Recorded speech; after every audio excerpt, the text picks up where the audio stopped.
Hello, welcome to Drunk Doctor Who, episode number 43, where we're doing the wheel in space. The 43rd serial of Doctor Who. What are we drinking today, Hatter? I'm drinking wine, Paisano. Paisano. Principes. And what are you drinking? I'm drinking Coors Light, Shiner Bock, Austin East Ciders, Texas Honey Cider, and Crackberry. Alright, the wheel in space is the first serial where we get Zoe. She's the new companion to Big replace... old nerd. Yep, she's the new companion Mathematician. to replace Victoria. Liz. Right. Librarian. She's an astrometeorist or something, And, astrophysicist and all that stuff. Big time math nerd. Children. Okay, you know we can erase Victoria now, right? Zoe. Zoe-ish. Alright. Because she's just a companion. She wasn't a companion in this episode. Next episode. Yeah, she becomes a companion this episode. She's in the TARDIS at the end of the episode. But she has a travel in it. Not yet. She does soon. Alright. Spoilers. She becomes a companion. Not a spoiler. Alright. The serial is 6 episodes long, like many of them from that era. And, of course, the bad guy is a Cyberman. Of the 6 episodes, only 2 currently exist. Episode 3 and Episode 6. So this was our penultimate reconstruction. If you've been following with us at home, you've seen we've watched a lot of reconstructions in especially the 3rd, 4th, and now 5th seasons. Luckily, they're now being animated by the BBC. So they will all be out eventually on animation, so they complete the early Blu-ray box sets of the early seasons. Alright. What's the difference in an asteroid and a meteorite? A meteorite's kind of like an asteroid that's going somewhere. So The asteroid just float around. Right, the asteroid just sits there and orbits. The meteorite's headed somewhere. Usually, stalagmite. Yeah. Stalactite. Mite. Stalactite clings tightly to the wall. Stalagmite, the ceiling. Stalagmite might reach the ceiling someday. And you're not allowed to touch them. Federal crime. What are you talking about? All right. They don't let you touch the stalactites. You don't have to touch them here. You can touch them in other countries. Alright. That's what other countries are for. I guess so. Crazy stuff you can't do here, you can do in other countries. Like, I heard there's like Middle Eastern countries you can go to, hand someone $200, they'll give you an RPG you can shoot at a cow. Okay. Which is sad and incredible and amazing. Oh my gosh, really? Yeah. Okay, that's what I've heard. I guess $200 is a lot of money in some countries, and it is. In China, that is a metric crap ton of money. Speaking of China, are you doing the Corona thing virus? Corona virus. Oh my gosh, no. Do you think that's making Corona the drink stocks drop? I don't know why the beer's called association? Corona, and I don't know why the virus is called Corona. All right.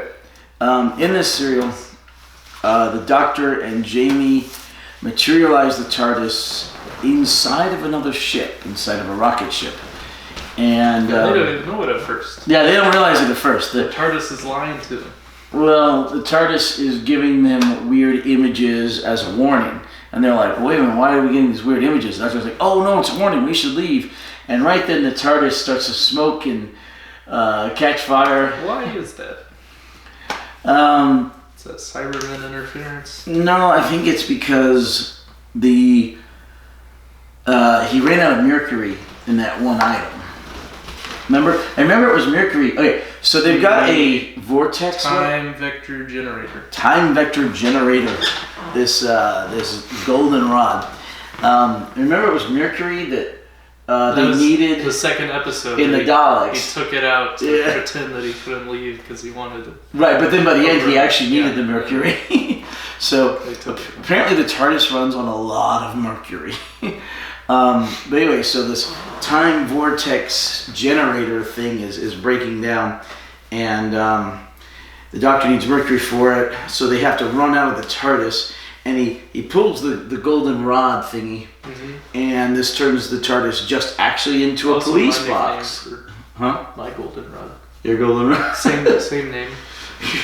Its full name is actually Time Vector Generator. Alright. In my pants. Right, okay. So they end up, the TARDIS just actually turns into a regular police box, which means it doesn't have its defenses. So it's more than in just appearances. Key. It's also physically just a TARDIS. Well, it doesn't have... Not when he pulls out the mechanism that makes it what it is. So all of the TARDIS is in that one rod. No. But the rod is a connector, a conductor to help make the TARDIS function. The actual TARDIS from the physical police box. It's like... Well, yeah, it kind of... Right, it kind of... in a different... Yeah, it takes the interdimension stuff and I don't know where it goes. Okay. But it's gone. Is there just like a happy farm of TARDIS dimensions running around? Probably. Police boxes. Alright, it's a happy thought. It is happy. That's where TARDIS somewhere out there, there's a universe full of a whole bunch of TARDISes, interdimensions just running around that aren't connected to their police box or what have you. They're naked. Yeah. No shame. So, no shame. Alright. So, and this aired from 4/27, April 27, 1968 to 4/27 to 6/1, June 1st, 1968. We're almost up to the point where I was born. To where you were born? September of 68. I want to get a tattoo that says established 1995. With your name, yada yada. Holden established 1995. Alright, so anyway, they end up in this rocket, and they're trying to figure out what the heck's going on with the rocket. They're like, well, where's the crew? And they're looking around, and they can't find anybody. They do eventually find the mess hall. Yes. And they get some food. Meal. Yeah, they obviously, who knows how long it's been since they've eaten, and Jamie's like, yeah, I'd like some roast beef and all the trimmings and beets and all that, and the Doctor punches it into the machine and it comes out in some sort of weird palette square thing, like they always envision futuristic food. And Jamie's like, when are we gonna get there? I want my futuristic press a button palette food. And like Jamie goes, yeah, I've heard of a square meal, but this is ridiculous. What's the science behind that? Is that science fiction? It's a big trope. A lot of times it'll come out in pills. Yeah. Yeah. It's kind of like that gum the girl chews on in Willy Wonka. Mm-hmm. Yeah, with the whole meal. Yeah. But anyway, so Jamie. Do you think we'll ever have that? Gum that becomes a whole meal?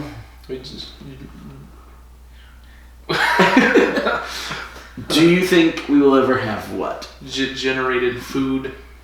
Oh, probably. I mean, we'll be able to solve world hunger by, like the Spy Kids microwave, and you press the button and the food thing comes out. Yeah, I haven't seen Spy Kids in a long time. Basically, like what happened in Doctor Who. Yeah. I don't know. This is a Star Trek thing too, right? Yeah, Star Trek. Most sci-fi has something like that. Or Doctor Who punches in the H2O and the water came out. Okay, so the rocket winds up near the Space Station 3 that is there to the wheel in space.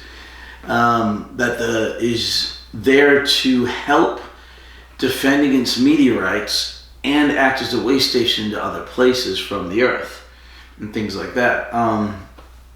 And they're looking at the spaceship, and the commander of the wheel is this guy named Jarvis. Yeah, Controller Jarvis, and he is. Yeah, the cheese slid off his cracker. All right, he's just a few fries short of a Happy Meal. He keeps getting a little further and further and further crazy as the serial goes on. So he decides he's going to blow up the ship because he doesn't want it to come on suddenly and then, come crashing towards them. They don't even try to look for survivors. They don't even try to see if there's anything salvageable on it. He just wants to blow out the sky. Mm-hmm. So, okay. It's a threat. It's a threat. And he repeats this several times. So the Doctor and Jamie are on the rocket, and it turns out there's a robot on the rocket. Yes. That looks kind of weird and evil funky. Yeah, it's evil. It was programmed. Well, we don't know if it's actually evil. It's just approaching them and like sealing doors and trying to break through another door. Right. Yeah, the robot is very specifically set up and designed to protect its mission and protect the ship. So it finds the TARDIS and goes, it seals up the door leading to the TARDIS, and then it figures out that the Doctor and Jamie are in there, and it's going to mess with them, but then it gets this countdown code and has to send out these little floating ball thingies. Yes. They're about the size of a baseball, and they float out into space. Eggs. Yeah, big eggs, ostrich eggs. And they float out into space, and they head towards the space station. And they all manage to somehow go through the hull of the space station. Mm-hmm. And that's never explained. But they just go boop, boop, boop. They go through the hull. Creates little air pressure drops. Yeah. People on the space station notice the sudden temperature drop, real brief, and then it gets corrected. And the air pressure drop, and then it gets corrected. They notice this. They accelerate the atoms in the object where it phases through the whole of the ship. Right. In theory. Now, the problem is the vast majority of us is nothing but empty space. It's just that it cohesively clings together in atoms that somehow cling to the other atoms to make particles and all that. Right. That even though this is almost all empty space and this is almost all empty space, it still can't go through each other. It's just amazing. But sometimes. Apparently, according to Doctor Who. So if you drop a ball on the table for long enough, eventually it might just fall right through the table. Yeah, only if the table's glass. All right. Because that almost just... That's what my chemistry teacher told me. Alright, so they get in there. So they're on the rocket, and the robot, after it sends out the little eggs that go to the space station, he shifts the rocket in an attempt to knock out Doctor and Jamie. Yes. Jamie was laying on a bunk bed taking a nap, so he was not injured, but he's startled and woken up by this. The Doctor, on the other hand, gets knocked into a wall and suffers a concussion. Yes. He gets knocked out, and he has the next episode and a half off, and we don't see him again until episode 3. he took a week vacation. You're not supposed to sleep when you have a concussion, though. He could have gone into a coma.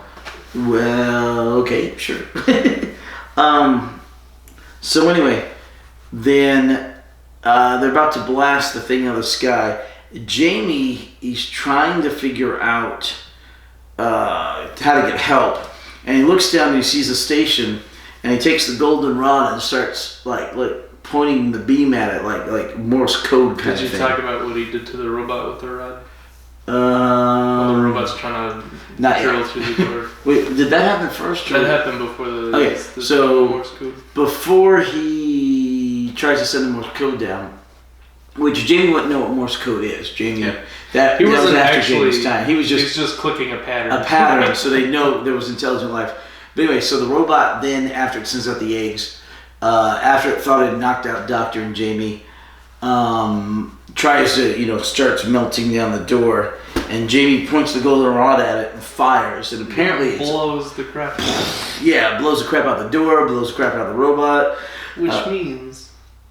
The time vector generator is the first ever weapon.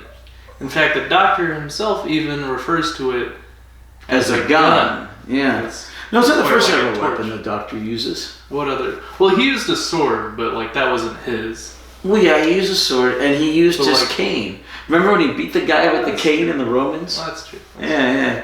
I mean, the doctors. Some of the doctors are very specifically pacifistic. Mm-hmm. The early ones are not so much. In fact, the third doctor knows Vesuvian Jitsu. And, no, that's the fourth. Oh. Yep, the gentleman doctor. He knows Vesuvian Jitsu. And it's great because in his first serial, you can see him with his shirt off, and he's got tattoos. He has tattoos because he fought in World War II. Oh. Yeah. Cool. So anyway, let's see. So I've always asked why the doctor never had weapons, or lasers, or guns, or self-defense things. And now he does. Here he literally said, here's a gun. Yeah, basically. Davis in the fifth Doctor was very notably the beginning of... he's the one with the celery stick on his lapel. Ugh, yeah, weird. he was very notably a pacifistic doctor. And when the Doctor became female with Whittaker, the 13th Doctor, all the other ex-doctors were like, well, yeah, great. And he said he had reservations. And they said, well, why do you have reservations about it? He said, young boys need a hero that can get out of things with their mind and not their fists. And he said the Doctor was a very rare hero who could do that, you know? I mean, who else has there been? Maybe MacGyver? But generally speaking, male heroes get out of things with their fists and not their brains. Doctor Who is a great exception. So he was really the start of the pacifistic Doctor. But the Doctor does not always stay that way.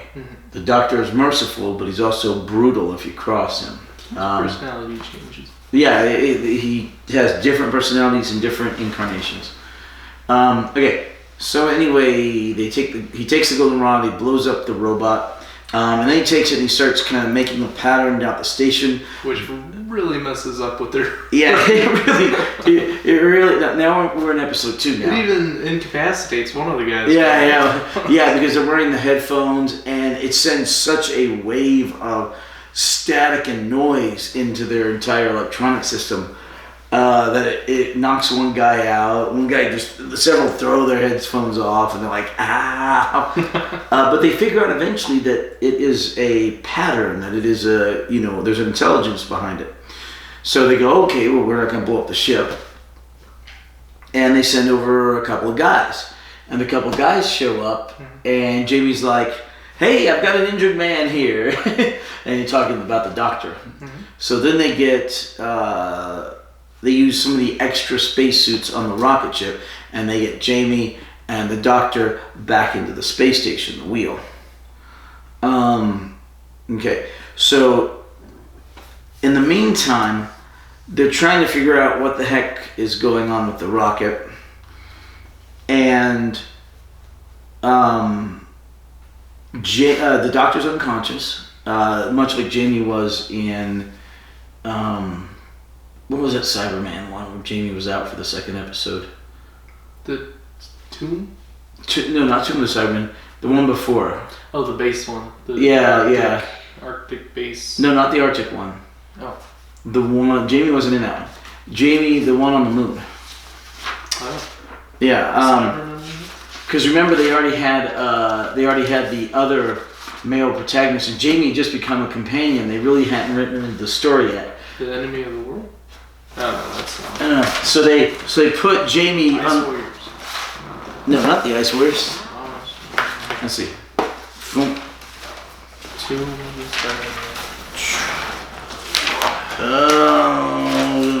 The moon base. Literally called the moon base. There you go. All right. So they made Jamie unconscious because they didn't have enough for him to do, and they gave him a week off. They do the same thing with the Doctor for the second episode here. And like when Troughton took a week off and is just the salamander, who just happens to look a lot like him. Well, and they've done this, and they do this with Hartnell with the Massacre of St. Bartholomew's Eve, where you don't see him or his double for an episode or two while he's on vacation. And it was all Peter running around. What was his name? The actor's name was Peter. I'm trying to think of the name of the Peter Purves. trying to think of the name of the character.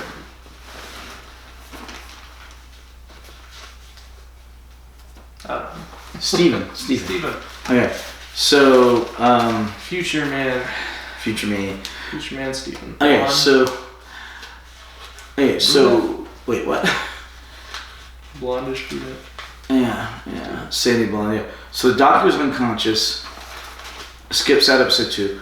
So this lady doctor on the wheel, who's second in command of the wheel, she starts asking questions of Jamie. Let's make a list of all companions. I've already done a video for those. Go. Wait, you want me to name all the companions I can? Well, just up till this point. Okay, Ian, Barbara, and Susan are the first 3. And then we lose Susan and we get, what was her name? Vicky. We get Vicky. And then we lose Ian and Barbara and we get Steven. Then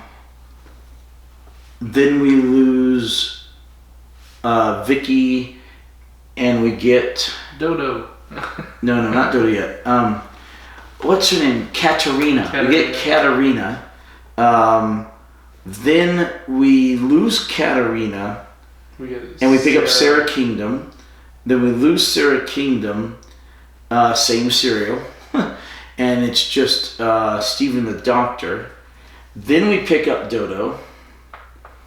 And then he gets rid of Stephen in the Savages. Then he gets rid of Dodo in the very next serial, The War Machines. And then he picks up Bill and Polly. Who? Bill and Polly. Bill? Isn't it Bill? I don't remember it, Bill. Bill. Hey, you remember the sailor? His name was Bill? Was it not Bill? I don't remember. What was his name? Look in your notes. What was his name? But we pick up, I think it's Bill and Polly. Then we pick up Jamie. Then we eventually lose Bill and Polly and pick up Victoria. And then we lose Victoria and pick up Zoe. Ben and Polly. Ben and Polly. That's it. Alright, so those are the companions we have thus far. Thank you. Now I have a list. Okay, so, and I've got a list over here somewhere. I literally have a big old chart. I've got a spreadsheet for the companions. Yeah. I have one on hand. I'll print you out one. Okay. All right. So anyway, okay, Ben and Polly. All right. So Jamie is answering some questions of this lady doctor, and she is also a bit of a psychoanalyst lady, and she figures out he's lying. Yeah. Dr. Gemma Corwin. Gemma, yeah. Or Corwin. Corwin. And she figures out Jamie's lying, although reluctantly, about some things, because she's like, what happened to the crew? And rather than Jamie explaining him and the doctor and the TARDIS and all this other stuff, he makes up a kind of plausible story. He's like, well, I had a fever, and I didn't know what was going on, and when I woke up, the crew was gone. And she's like, okay. And she's like, what's your name? He's like, James Robert McCrimmon, Jamie. And she's like, okay, well, what's your companion's name? He's like, the doctor. She's like, well, I can't just put that down. What's his actual name? And Jamie doesn't know. Nobody knows. I mean, we never actually, at least not to this date, find out the doctor's actual name. So Jamie looks down, and there's a plaque for John Smith and Associates on some electronic equipment. Isn't that the name they give to hospital patient? John Doe. John Doe and Jane Doe, yeah. So he goes, well, Dr. John Smith. And she's like, because she also saw the plaque. And she's like, it's a little bit strange. And he says, well, there's probably a lot of John Smiths out there, which, to be fair, that's true. So she thinks Jamie's a good guy, which he is, of course, but that he's lying reluctantly about some things, which he is, of course. And she sends Jamie to Zoe, who is, like we said, this incredible math, statistic, knowledge, and facts whiz, and she's super logic. Think Spock out of Star Trek, although this I don't think these particular episodes I don't think predate Star Trek. Doctor Who predates Star Trek, but it aired starting in I think 1967.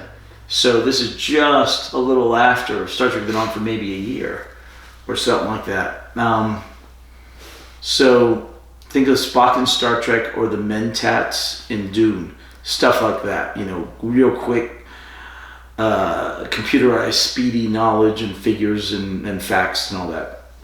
So apparently, it talks about the way she is because of like a special training she gets, which they liken to brainwashing her with science and statistical facts. Right. Much like the Mentats in Dune, but the lack of emotions is very much like Spock in Star Trek. And she's a small, cute young lady. Rational training and outlook on the world inhibits their feeling and emotional input on decisions. Yep. And she's a small, cute little thing. I mean, they pick the smaller young actresses to make them look more like kids, more like girls, as opposed to women. But she's probably 20, 22, much like her fiance. She has about the same size and build, real short and petite. But she's 22, right? 21. 21. Okay, but about. Yeah. But it's that same scenario where they look more like a girl rather than a woman, rather than the taller. Don't let her hear you say that. Well, they referred to Victoria several times as a child, even though the actress was playing someone who was probably 15. She was obviously probably 20, But they pick. Whenever in a TV show or movie they want someone to be younger, they make them shorter,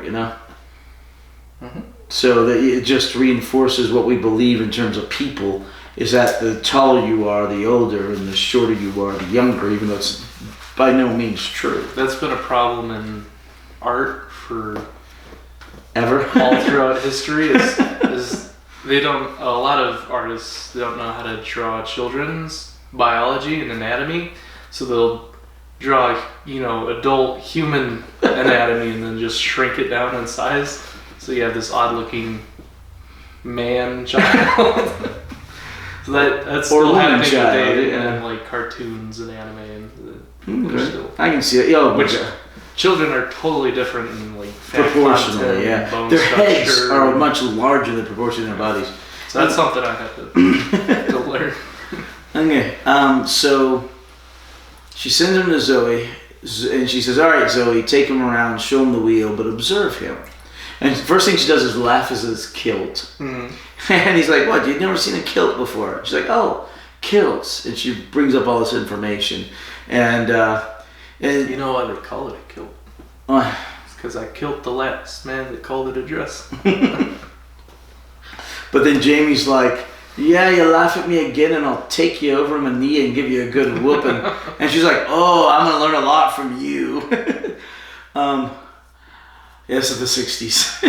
So she takes him around, and about this time, it's getting towards the end of the second episode, and they find out that the main guy still wants to shoot the rocket out of the sky. But the doctor, before he passed out, made Jimmy promise to protect the TARDIS. So, because the TARDIS, all of its defenses are down, because they got the golden rod out of it to try and find Mercury. Luckily they did, because it saved their hide against the robot and from being shot out of the sky in the rocket ship, or out of space in the rocket ship, when Jamie was sending the signals back to the space station. But if the rocket ship's destroyed, the TARDIS will not have defenses to save it, like you see much later on. So, and earlier in Dalek's master plan, where they're trying to hit it with flamethrowers and stuff, and it doesn't burn. Nope. So, so Jamie runs out of the control room, finds the laser gun thing that they had shown him.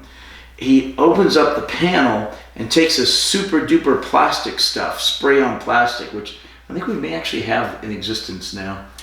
Flex Seal. In a can. There you go. And then not quite as indestructible as as this stuff, but same general premise. And so he sprays it into the inner workings of that, much like the Blues Brothers did with the elevator controls. Remember that? Oh yeah. Well, yeah, they broke open the elevator controls and then they got the spray, the glue, lit it on fire till it blew. There's it's like old early 2000s racing game that people love to mod, and they put the Blues Brothers Oldsmobile in it, and you can drive it around. This like an early Need for Speed game, I think. Alright. Modding is great, by the way. Okay, so Jamie throws all this plastic stuff and sprays it on the controls, and so obviously the thing won't fire. He basically fries the entire defense system for this base with the laser cannon. They still have a force field that can deflect smaller debris, but not big ones. And a sort of a magnetic shield. They do have that. Sort of like I have with women. I can deflect the smaller ones. Don't tell that to your fiance. Oh man. So, good thing she's too busy to watch this. All right. So he does. Boy, the things she would see. All right. So he does that, and then they go and they find him in there when it won't fire. And they arrest him, and they're like, hey, you're a saboteur. And they kind of had the idea that he might have been, because Jarvis got all crazy when the doctor theorized that was one possibility. Yes. So Dr. Kerwin. Dr. Kerwin. Gemma, not Gemma, yeah, the female doctor, not Dr. Who. So, turns out he does a sabotaging act. So they arrest him, and he is taken under guard. And the guards put on the doctor's room, and they put Jamie in there, and what are you doing? Okay, so then the doctor wakes up in episode 3 because he's back from vacation, and okay. Do you need another beer? No, you got some. This was it. All right. I'm gonna need some more wine here, but okay, so my ADH is being triggered. That's what my fiance says, because she's a nurse and she's all nerdy. So the doctor wakes up, talks to the lady doctor, and when asked Jamie why they did it, he said, because the doctor told me to protect it. Doesn't give him the name of the TARDIS. Doesn't say our ship's up there. I mean, you figure he could have done this and it would have worked great, but no. He just takes the most immediate direct route of sabotaging the thing. So the doctor wakes up and explains what's going on, and Jamie says, "All right, Dr. John Smith." And the doctor's like, And Jamie's like, "Isn't that right, John?" So speaking of the doctor. Yeah. And names. Yes. Why does he never tell his name? It's the doctor's past is supposed to be very mysterious and unknown, and that's part of the fun of the character. And your name, of course, is one of the biggest and most important things about you. So he just goes by the doctor, and would never we be reveals friends his name. if I never told you my name? I would find it very strange. I just went but by we'd probably still be friends. Just by a blanket title is like nerd. The nerd. And people would ask you to introduce me to them, and you'd be like, John Smith. Okay, so as you go on through the show, that is true. The doctor uses the name John Smith as an alias on many occasions. It is a very common name. Why is it that he feels the need to lie to these people to, Well, occasionally systems require that you have an actual name, even if you don't, or even if your name doesn't conform to their standards. Like Mad Hatter Wimbledon. Yeah, the Mad Hatter. When my name was the Mad Hatter, there were probably a lot of things I could not do with that name, you know. But you know, like I had problems getting into Ireland. I've told you this story. But there was a guy who was applying for a credit card, and he was from Vietnam or Laos or somewhere over there in the Far East, and his last name is O. Just the letter O. And it's a very ancient surname over there. But credit card companies in the United States are not set to handle a single letter name. So they would always add one or two more O's to the back of his name. Right. So instead of John O, it would be John Oo. But that wasn't his name, but their systems were not set up for it. So it's the same thing here. It's like, well, I've got to have a name. You can't just go by the doctor, you know. So they came up with John Smith as an alias. Now, we saw the sonic screwdriver in the last serial, and we saw his alias John Smith in this serial, and there's the second Doctor is when a whole bunch of stuff gets established. We will also get to see the Time Lords for the first time in the second Doctor. Really? Yeah. Yep. I'm excited. Season 6? Yeah, next season. Oh, by the way, this is the very last serial of season 5. We're going to vote on our favorite episodes after, season 4 and 5 at some point. Yeah, 4, 5, and 6. Okay, we thought at the end of the first Doctor, well, at the end of every season we'll do it, and then we forgot the end of season 4. It's hard to keep up with. Yeah, so we'll probably do like we did with the first Doctor, and just go ahead and do it all once we're finishing everything up in successive weeks. Because after this Doctor, we're going to play some cleanup. Yes. We're going to watch Adventures in Time and Space, the docudrama about the first Doctor. That'll help us pad out our podcast time. Because I won't have many questions for... Well, they'll be shorter podcasts. Because we'll have already seen them. Yeah. So we're not going to have an hour and a half, 2 hour podcast for those. They'll be half an hour, 45 minutes. But that's one thing we'll be doing during that is rating those. You're appropriate for Twitch now that you have socks on. Oh yeah, it's cold. But anyway, so for us to stream on Twitch, I just have to turn the air conditioner on. So a lot of stuff happens first during the second Doctor, and okay. So we will be doing that, and that's when our episode count will finally get off the serial number count. It will not be the same because. We will have some episodes in the middle for cleanup for Adventure Time and Space, and a few at that point of the animations. We'll be watching the animations of things we've seen as reconstructions. And if they ever find the episodes, we'll watch the actual found episodes. Okay, back to the plot. Jamie... What plot? The Doctor Who plot. Alright, so... The Doctor then answers questions from the lady and all that, and he answers as truthfully as he can. And they're talking, and we hear a scream from outside. And what happened was that what was in those little bubbles that went in the little eggs that went into the space station were Cybermats. And the Cybermats... I thought Oh, they were Cybermats. They were Cybermats. Even though we see it like a Cyberman punching through the egg. Well, I think that is on the rocket. Oh, those are the big eggs. Not the small ones, the big eggs.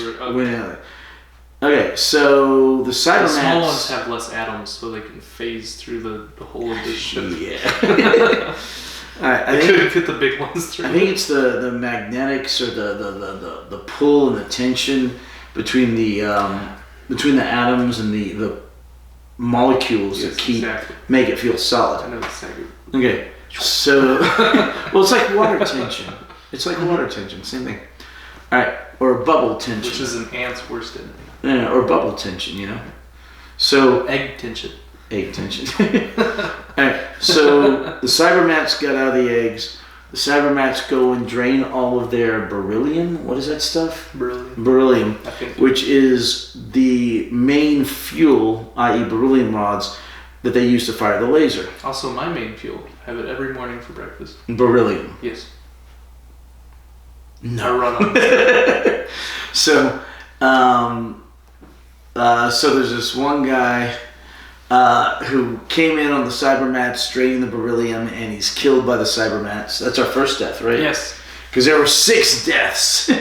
Which, believe it or not, is less bloodshed than the last Cyberman serial, which was Tomb of the Cybermen. Tons of deaths. About 8 people died in 4 episodes. So this is 1 per episode for 6 episodes. 7 and 6 episodes, yeah. And plus a whole fleet of Cybermen. Yeah. Spoilers. Alright, so lots and lots of Cybermen die in this. Whole invading force. But we're not counting Cyber. There's the crack. There you go. It says crack. There it is. Okay. You see the crack? Yeah, I see the crack. Guy bending over. Okay. Or girl. Okay, sure. I guess. I don't know. They look Native American. What? Okay. Alright. So, For best results, pour directly into mouth. That's what it says there. Cool. Right under the crack. You do have ADHD. Okay. So, ADD. you got something. CNN, FBI, I don't know. Alright. So, while they're confined, they can't leave that room because they're under arrest where the doctor's being treated. Yes. They do have, when the guy died, before he died, he managed to take the plastic stuff and freeze one of the Cybermats before the rest killed him in the plastic. So they couldn't break the plastic. Apparently it's that strong. But they got the tile off the floor with the Cybermat inside the plastic. Right at the tile. Right at the tile. Which is why their laser gun mechanism, X-ray gun mechanism was so messed up. It wasn't because of that. Well, it's because the plastic was so strong, yeah. Yeah. So... She dumped it all over them. Yeah, the doctor's like, well, we're in a hospital room, a sick bay. Let's use the X-ray to see what's in there. Mm-hmm. And Jamie's like, hey, why didn't you think of that, Zoe? Because she's so smart and she thinks of everything. But they have great chemistry, Jamie and Zoe. Yes.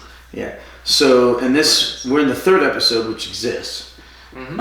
And so they look into it, and the doctor's like, that's a Cybermat. Oh boy. So, he's like, they're going to try and get on the wheel, and they're going to try and take over or destroy it. The big suspense in episodes 1, 2, and then 3, where the doctor realizes it's the Cybermen, is that he did realize that there's a menace earlier, but he had amnesia from the concussion. So the doctor's on the spaceship that they materialized into in the TARDIS. Mm-hmm. They're exploring. Jamie goes to take a nap. The doctor opens a door, and then all of a sudden he's like, oh no, there's a threat. We gotta protect Jamie. It's too dangerous. We gotta get out of here. The robot does the thing.